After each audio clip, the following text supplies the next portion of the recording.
nè thế hà nè vào tợ tôi trên núi chú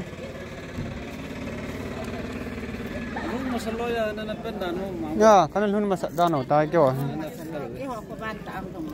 tăng không lôi rồi tai cầu hộ à bà này là ô tô không kịp thì sao tôi khả năng kịp được kiểu hộ kiểu coi hôm nay là cái sao bị tệ không mà nè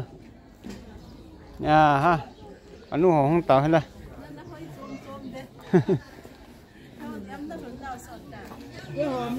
kiểu khổ không tao vậy kiểu khổ nào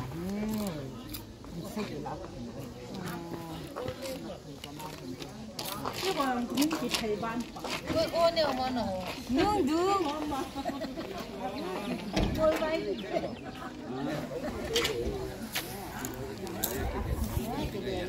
à